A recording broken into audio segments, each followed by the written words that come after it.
अस्सलाम वालेकुम dear student. तो आज हम टॉपिक को आगे कंटिन्यू करेंगे और आज हम डिस्कस करेंगे फ्लूइड फ्रिक्शन यानी विस्कस ड्रैग। लास्ट लेक्चर में जो हमने फ्रिक्शन की बात की थी वो बेसिकली सॉलिड्स के बीच में फ्रिक्शन थी। अब जब कोई हमारी बॉडी लिक्विड में या फ्लूइड में, फ्लूइड जो टर्म है बेसिकली हम उस चीज़ के लिए यूज़ करते हैं जिसके पास फ्लो की प्रॉपर्टी होती है, जैसे गैसेस हैं, जैसे वाटर है, ये फ्लो हो सकते हैं, तो हम कहते हैं ये फ्लूइड है। तो जब इन फ्लूइड में कोई भी बॉडी हमारी मूव करती है, तो जब बॉडी मूव करती है फ्लूइड्स में, तो इस बॉडी पे एक रिटार्डिंग फोर्स एक्ट करता है जो इसके मोशन को रेजिस्ट करता है, और उस फोर्स को हम कहते हैं फ्लूइड फ्रिक्शन या विस्कस ड्रैग। सो हम लिखेंगे कि when a body is moving in fluid, it experiences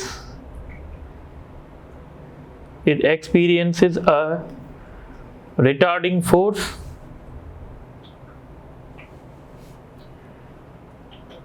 known as fluid friction या viscous drag। और अगर आपकी बॉडी स्पेरिकल है तो स्पेरिकल बॉडी के लिए ये जो फार्मूला होगा 6 ईटा और 6 पाई ईटा आर बी, पर ये फार्मूला सिर्फ और सिर्फ स्पेरिकल बॉडीज़ के लिए अप्लाई होगा। वैसे ये जनरल फार्मूला ये है F इज इक्वल टू के वी, वेयर के जो है वो कांस्टेंट है, जैसे यहाँ पे के का वैल्यू 6 पाई ईटा आर बी है। ठीक है, तो जब कोई भी बॉडी फ्लूइड में मूव करेगी तो उस बॉडी पे एक फोर्स लगेगा जो फोर्स उसके मोशन को रोकेगा, उसको कहते हैं रिटार्डिंग फोर्स, या हम उसको कहेंगे फ्लूइड फ्रिक्शन विस्कस ड्रैग, और उसका फार्मूला होगा 6 पाई ईटा आर बी। ठीक है, इसको कभी कभी हम mathematical form of Hooke's law, mathematical form of Stokes law भी हम कहते हैं। तो हम कभी कभी इसको स्टोक्स लॉ भी हम जो हैं वो कहते हैं।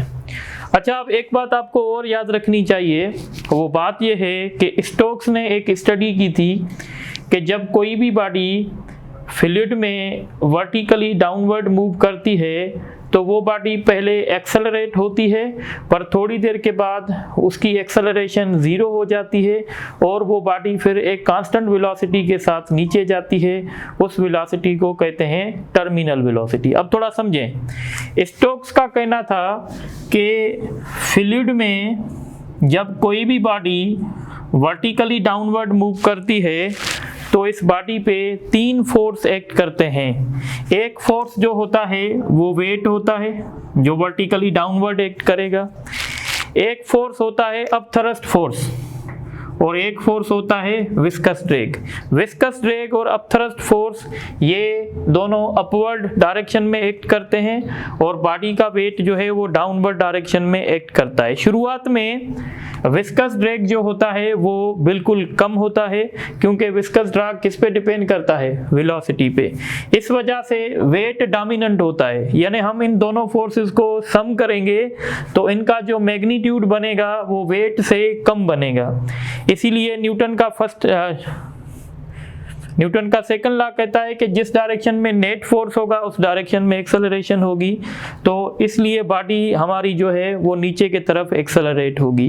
पर जैसे ही बॉडी एक्सेलरेट होगी उसकी वेलोसिटी बढ़ेगी, वेलोसिटी बढ़ने से विस्कस ड्रैग बढ़ेगा, और एक स्टेज ऐसी आएगी जहां पे ये दोनों फोर्सेस मिलके वेट को बैलेंस कर देंगे। जब ये दोनों फोर्स मिलके वेट को बैलेंस कर देंगे तो इस बॉडी पे नेट फोर्स 0 हो जाएगा, और जब इस बॉडी पे नेट फोर्स 0 हो जाएगा तो according to Newton first law body uniform velocity के साथ मूव करेगी, तो फिर बॉडी यूनिफॉर्म वेलोसिटी के साथ डाउनवर्ड मूव करेगी। ठीक है, और उस वेलोसिटी को हम कहेंगे टर्मिनल वेलोसिटी। तो अब हम स्टोक्स लॉ जो है एक्सप्लेन करेंगे। स्टोक्स लॉ क्या है? When a body is moving vertically downward in fluid, it experiences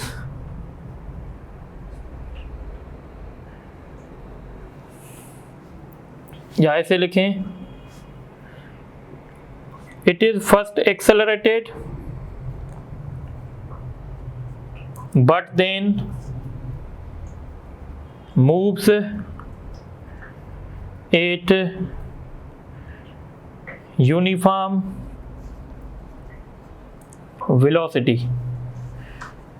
and known as terminal velocity, और उस वेलोसिटी को हम कहेंगे टर्मिनल वेलोसिटी। ठीक है, अब याद रखिएगा जब बॉडी टर्मिनल वेलोसिटी अटेन करेगी, सो मैं अगेन यहाँ लिखूंगा, when a body moves vertically downward in fluid it experiences three forces। इस पे तीन फोर्सेस लगते हैं। एक कौन सा? एक अपथरस्ट फोर्स, और अपथरस्ट फोर्स का डायरेक्शन अपवर्ड होता है। एक विस्कस ड्रैग, ये विस्कस ड्रैग या फ्लूइड फ्रिक्शन, ये हमेशा मोशन के अपोजिट होती है। तो बॉडी नीचे जा रही है तो ये फोर्स भी अपवर्ड होगा। और तीसरा इसका होगा वेट, और वेट का डायरेक्शन डाउनवर्ड होगा। मैं यहाँ पे एक पॉइंट और लिखता हूँ, when body attains the terminal velocity, जब बॉडी के पास टर्मिनल वेलोसिटी आ जाएगी, at that instant net force acting on body is 0। फिर बॉडी पे नेट फोर्स जो है वो 0 हो जाएगा। बॉडी पे तीनों ही फोर्स एक्ट करेंगे, पर इन तीनों फोर्सेस का जो रिजल्टेंट फोर्स होगा वो 0 हो जाएगा। यानी ये दोनों फोर्स मिलके वेट को बैलेंस कर देंगे। मैं यहाँ पे लिख लेता हूँ, upthrust and viscous drag cancel out the weight, ये वेट को कैंसिल कर देते हैं। अब एक बात आप और याद रखेंगे कि जब बॉडी टर्मिनल वेलोसिटी को अटेन करेगी तो बॉडी इक्विलिब्रियम में होगी, और ये जो इक्विलिब्रियम होगा इस इक्विलिब्रियम को कहा जाएगा, एक होता है स्टैटिक इक्विलिब्रियम और एक होता है ट्रांसलेशनल इक्विलिब्रियम। तो फिर हम इसको कहेंगे कि ये ट्रांसलेशनल इक्विलिब्रियम में है। ठीक है, डायनामिक इक्विलिब्रियम में है। So when a body attains the terminal velocity, it is said to be in dynamic equilibrium.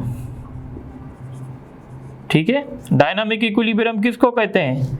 जब बॉडी यूनिफॉर्म वेलोसिटी के साथ मूव करती है तो हम उसको डायनामिक इक्विलिब्रियम कहते हैं, और जब बॉडी रेस्ट में होती है तो हम उसको स्टैटिक इक्विलिब्रियम कहते हैं। यहाँ पे हमारी बॉडी जो है वो यूनिफॉर्म वेलोसिटी के साथ मूव कर रही है after attaining the terminal velocity, इसीलिए हम कहेंगे कि ये फिर डायनामिक इक्विलिब्रियम का एग्जाम्पल हो जाएगा। ठीक है, तो इन डिटेल्स में आपसे स्टोक्स लॉ पूछ सकते हैं, आपसे टर्मिनल वेलोसिटी का कॉन्सेप्ट ले सकते हैं, और आपसे पूछ सकते हैं कि जब ये बॉडी टर्मिनल वेलोसिटी को अटेन करेगी तो कौन से इक्विलिब्रियम में होगी, तो ये डायनामिक इक्विलिब्रियम में होगी। अब आपके इस चैप्टर का लास्ट टॉपिक है inclined plane. Inclined plane, what is inclined plane? तो हम कहते हैं a plane making an angle theta with ground. ऐसा प्लेन, सपोज करें ये एक प्लेन है और ये ग्राउंड के साथ एक एंगल बना रहा है, तो हम इस प्लेन को कहते हैं इंक्लाइंड प्लेन।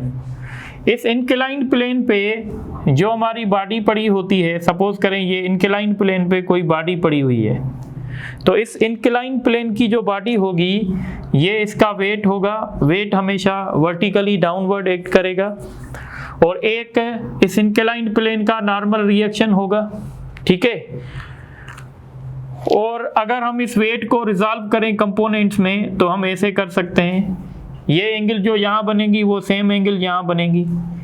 ये जो वेट का कंपोनेंट होगा वो प्लेन के साथ परपेंडिकुलर होगा और ये जो वेट का कंपोनेंट होगा वो अलोंग द ग्राउंड होगा। इस कंपोनेंट को हम कहते हैं mg cos थीटा। ये मैं वेक्टर में आप लोगों को बता के आया हूँ क्योंकि एंगल y एक्सिस के साथ बन रही है, और इसको हम कहते हैं mg sin थीटा। ये जो कंपोनेंट होता है वो नॉर्मल रिएक्शन के साथ कैंसिल हो जाता है। तो इंक्लाइन प्लेन में नॉर्मल रिएक्शन कितना होता है?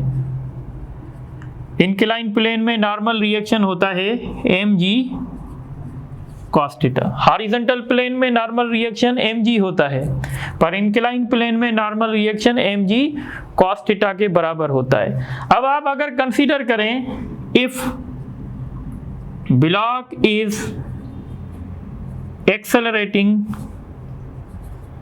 डाउनवर्ड, अगर ब्लॉक डाउनवर्ड एक्सेलरेट हो रहा है तो इसका मतलब है कि ये फोर्स जो है ये इस ब्लॉक को नीचे ले आएगा। अब अगर हम समझते हैं कि हमारा जो प्लेन है वो रफ है तो यहाँ पे फोर्स ऑफ फ्रिक्शन भी होगा, Fr भी होगा।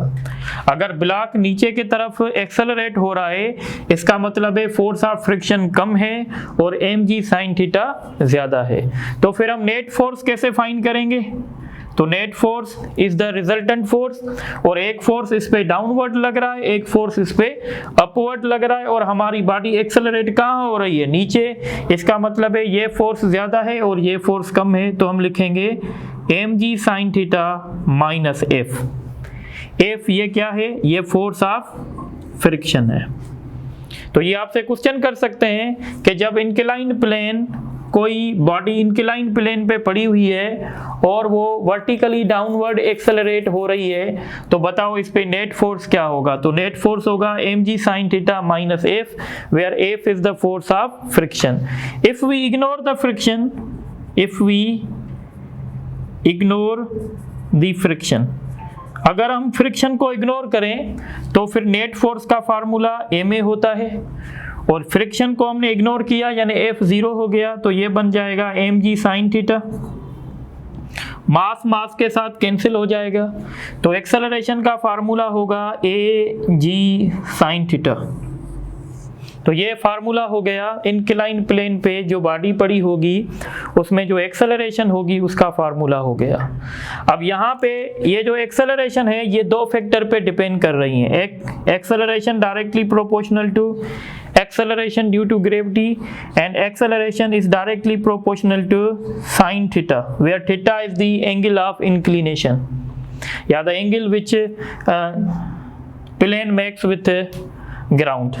ठीक है, तो इस तरीके से ये, और ये बात याद रखिएगा कि acceleration is independent, acceleration is independent of mass of block, यानी इस ब्लॉक का मास जो होगा उस पे एक्सेलरेशन डिपेंड नहीं करेगी। चाहे ये ब्लॉक 5 किलोग्राम का हो, 10 किलोग्राम का हो, 20 किलोग्राम का हो, ये एक ही एक्सेलरेशन से नीचे आएंगे। एक्सेलरेशन सिर्फ दो बातों पे डिपेंड करेंगी। अब देखें, अब अगर सपोज करें, हम केस अज्यूम करते हैं, अगर एंगल 0 होगी, अगर एंगल हमारी 0 होगी तो ये फिर इंक्लाइन प्लेन नहीं होगा, ये फिर हॉरिजॉन्टल प्लेन हो जाएगा, और हॉरिजॉन्टल प्लेन में बॉडी में एक्सेलरेशन 0 हो जाएगी। अगर इंक्लाइन प्लेन 0 डिग्री की एंगल बनाएगा तो उस केस में एक्सेलरेशन नहीं होगी। क्यों नहीं होगी? क्योंकि उसमें वेट जो है वो पूरा नॉर्मल रिएक्शन के साथ कैंसिल हो जाएगा, फिर ये वाला कंपोनेंट जो है वो 0, मसलन एक्सेलरेशन 0 हो जाएगी। और दूसरी बात, अगर इंक्लाइन प्लेन 90 डिग्री की एंगल बनाएगा तो फिर A is equal to G, यानी फ्री फॉल कंडीशन हो जाएगी। फ्री फॉल मोशन हमने पढ़ा था ना, तो फ्री फॉल मोशन क्या होता है? तो हम कहते हैं when a body moves with acceleration that is equal to acceleration due to gravity, तो that motion is known as free fall motion. तो इंक्लाइन प्लेन में फ्री फॉल मोशन की कंडीशन कब बनेगी? जब वो 90 डिग्री पे इंक्लाइंड होगा। तो इस तरीके से आप एक्सेलरेशन भी कैलकुलेट कर सकते हैं। अब एक बात और नोट करें, हमने अभी अज्यूम किया था कि हमारी बॉडी नीचे जा रही है, पर जब हमारी बॉडी ऊपर जाएगी हमारी बॉडी जब ऊपर जाएगी तो उस केस में इसको एक्सेलरेशन नहीं मिलेगी बल्कि इसको डेसेलरेशन मिलेगी। यानी मैं यहाँ पे लिख लेता हूँ, if body moves vertically, if body moves upward, अगर अपवर्ड जाएगी तो फिर इसको डेसेलरेशन मिलेगी, यानी फिर ए का वैल्यू नेगेटिव आ जाएगा, और ए का वैल्यू नेगेटिव इसका मतलब है डेसेलरेशन। और ये कॉमन सेंस है कि जब आप किसी भी इंक्लाइन प्लेन पे ऊपर चढ़ते हैं तो आपको चढ़ने में थोड़ी सी मुश्किलात आती है। क्यों आती है? क्योंकि आपको डेसेलरेशन मिलने वाली है। पर जब आप ऊपर से नीचे आते हैं तो आपको ऐसे लगता है कि कोई पीछे से आपको धक्का दे रहा है। तो वो धक्का कौन देता है? वो आपको mg साइन देता है, mg साइन थीटा देता है। यानी ये आपको सपोर्ट करेगा नीचे आने में और ये अपोजिशन करेगा ऊपर जाने में। तो याद रखिएगा, नीचे आने से एक्सेलरेशन मिलेगी और ऊपर जाने से डेसेलरेशन मिलेगी। ठीक है, तो ये सारी बातें आप नोट कर लें, तो फिर इन पे एमसीक्यूज करते हैं। और इसी तरीके से चैप्टर 3 भी हमारा एंड हो गया है।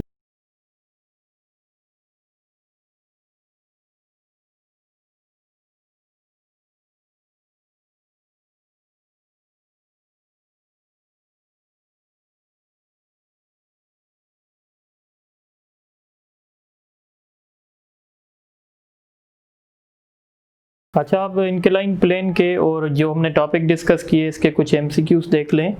When a body is moving vertically downward in fluid then, तो हमने डिसाइड किया था कि जब कोई बॉडी फ्लूइड में वर्टिकली डाउनवर्ड मूव करेगी तो वो शुरुआत में एक्सेलरेट होगी और बाद में उसकी एक्सेलरेशन 0 हो जाएगी। तो इसका सही ऑप्शन होगा, it is first accelerated then its acceleration becomes 0। When a body moves vertically downward in fluid and attains terminal velocity, then जब बॉडी टर्मिनल वेलोसिटी अटेन कर लेती है तो इसका मतलब है बॉडी पे नेट फोर्स 0 होता है। तो इसका ऑप्शन सी होगा। The acceleration produced in a body placed on inclined plane making an angle theta with ground depends upon mass of block, नहीं, mass of block पे डिपेंड नहीं करती है। साइज ऑफ ब्लॉक इस पे भी डिपेंड नहीं करेगी, वॉल्यूम ऑफ ब्लॉक इस पे भी डिपेंड नहीं करेगी, इंक्लिनेशन ऑफ प्लेन बिल्कुल, यानी इंक्लिनेशन पे डिपेंड करेगी कि थीटा कितनी है। तो इसका ऑप्शन डी होगा। उसके बाद a block is accelerating vertically downward over an inclined plane making an angle theta with ground, the net force acting on block is given by. तो ब्लॉक जो है वो वर्टिकली डाउनवर्ड एक्सेलरेट हो रहा है, तो अभी हमने ड्राइव किया था, उसका फार्मूला था mg sine theta minus F, और ये 2-3 मरतबा क्वेश्चन रिपीट भी हो चुका है। उसके बाद ये क्वेश्चन देखें, ये नीडी में रिपीट हो चुका है। A block is placed on incline plane which is making an angle 30 with ground, find the acceleration at which block is accelerating vertically downward, assume there is no friction. तो acceleration find करने का formula था a is equal to g sine theta, g का value इन्होंने g लिखा है, sign 30 का value क्या होता है 1/2, तो इसका वैल्यू होगा 1/2 g। तो इसका ऑप्शन ए होगा। उसके बाद a block is release from the top of incline plane which is 5 metre high and 20 metre long, find the speed of block when it reaches the ground. अब देखें, इसके लिए मैं आपको हिंट दूंगा, इसके लिए मैं हिंट दूंगा कि आपको जब भी यहाँ से हम बॉडी रिलीज करेंगे तो कितनी वेलोसिटी के साथ ग्राउंड पे आ जाएगा। जब भी इस तरह का क्वेश्चन पूछा जाए तो वेलोसिटी फाइंड करने का फार्मूला √2gh होता है। सिंपल फार्मूला याद रखें। g का वैल्यू 10 है और हाई कितना है ब्लॉक 5 है। ऐसे नहीं कि आप लॉन्ग रख दें, लॉन्ग रखेंगे तो रिजल्ट गलत आएगा। तो 100 है और 100 का रूट जो है वो 10 होगा, इसके लिए इसका ऑप्शन ए सही है। उसके बाद चैप्टर 3 का लास्ट क्वेश्चन देखें और आज के लेक्चर का भी लास्ट क्वेश्चन देखें। A cyclist is moving vertically downward with the speed of 10 metre per second on an incline plane which is making an angle 30 with ground if he stops the pendulum। अब देखें, cyclist जो है वो ऊपर जा रहा था और ये 30 डिग्री की एंगल बना रहा है, ये ऊपर जा रहा था। अगर इसने पेंडलिंग स्टॉप कर दिया तो अब इसको ऊपर जाते हैं तो हमें क्या मिलती है डेसेलरेशन। तो डेसेलरेशन का formula -g sign theta, g का वैल्यू कितना होता है इन्होंने दिया हुआ है, नहीं दिया हुआ, सपोज करें हम 10 ले लेते हैं और एंगल बन रही है 30 डिग्री की, तो साइन 30 का वैल्यू क्या है 1/2, यानी एक डेसेलरेशन मिल गई 5 की। अब हम थर्ड इक्वेशन यूज़ करेंगे 2as vf² minus vi, 2a की जगह -5, a हमें फाइंड करना है। फाइनल वेलोसिटी 0 हो जाएगी, इनिशियल 10 का स्क्वायर है, ये -10s होगा, ये -10 का स्क्वायर होगा, 10 cancel, minus cancel, s = 10 metre, तो इसका ऑप्शन ए होगा। इसी तरीके से ये चैप्टर नंबर 3 जो है वो कंप्लीट हो गया। आपके पास पूरी इसकी प्रैक्टिस शीट भी है। इंशाल्लाह फिर नेक्स्ट लेक्चर में हम चैप्टर नंबर 4 को आधा कंप्लीट करेंगे और इंशाल्लाह हमारी पूरी कोशिश है कि आपका सिलेबस सही तरीके से हम करवा सकें। Thank you very much.